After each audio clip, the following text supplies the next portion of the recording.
વચ્ચે લોકો રાહત મેળવવાના ઉપાયો તો કરે છે, પરંતુ હવામાન વિભાગની આગાહી ચિંતાજનક છે। આગામી 3 થી 4 દિવસ ક્યાંક ઓરેન્જ ક્યાંક યેલો એલર્ટ, જ્યારે અમદાવાદ માટે આગામી 5 દિવસ માટે રેડ એલર્ટની આગાહી હવામાન વિભાગ દ્વારા કરવામાં આવી છે।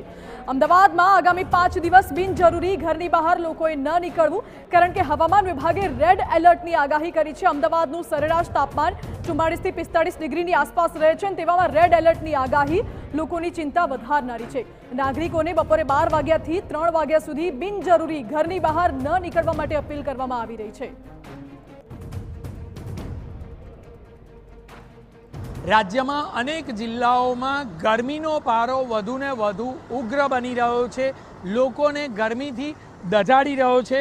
એક બે નહીં, પરંતુ રાજ્યના અનેક એવા જિલ્લાઓ છે કે જ્યાં ઓરેન્જ તેમજ યલો એલર્ટ હવામાન ખાતા દ્વારા આગાહી આપવામાં આવી છે। બનાસકાંઠા, સાબરકાંઠા, વલસાડ, આણંદ, સુરત, સુરેન્દ્રનગર, પોરબંદર, રાજકોટ, જૂનાગઢ સહિતના જિલ્લાઓમાં હીટવેવની આગાહી આપવામાં આવી છે। આ ઉપરાંત ભાવનગર, પોરબંદર અને અમદાવાદમાં રાત્રિ દરમિયાન પણ ગરમ વાતાવરણનો અનુભવ લોકોને થશે। ઉપરાંત જોઈએ તો 2 દિવસથી અનેક જિલ્લાઓમાં રાત્રિ દરમિયાન પણ વાતાવરણ ગરમ હોવાનું સામે આવી રહ્યું છે।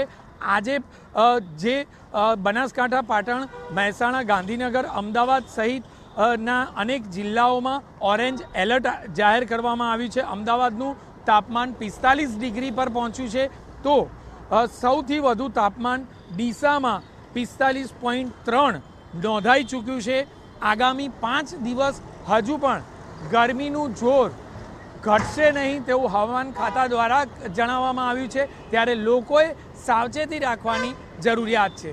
કેમેરામેન મનીષ ત્રિવેદી સાથે જિગ્નેશ પટેલ, TV9 અમદાવાદ।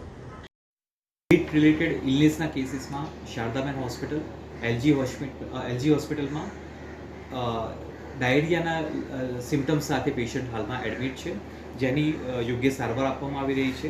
આ સાથે સાથે વોટરબોર્ન ડિસીઝ બાબતે ચાલુ માસ દરમિયાન ઝાડા ઉલટીના 1078 કેસીસ, જોન્ડિસના 107 કેસીસ, ટાઇફોઇડના 300 કેસીસ અને કોલેરાના 24 કેસીસ ચાલુ માસ દરમિયાન રિપોર્ટ થયેલા છે। આ વસ્તુને ધ્યાનમાં લઈને જે તે પોલ્યુટેડ એરિયા હોય કે જે કમ્પ્લેન આવતી હોય તે જગ્યામાં મેક્સિમમ સેમ્પલ લેવાય તે પ્રકારની કાર્યવાહી હાથ ધરવામાં આવેલી છે। તો અમદાવાદ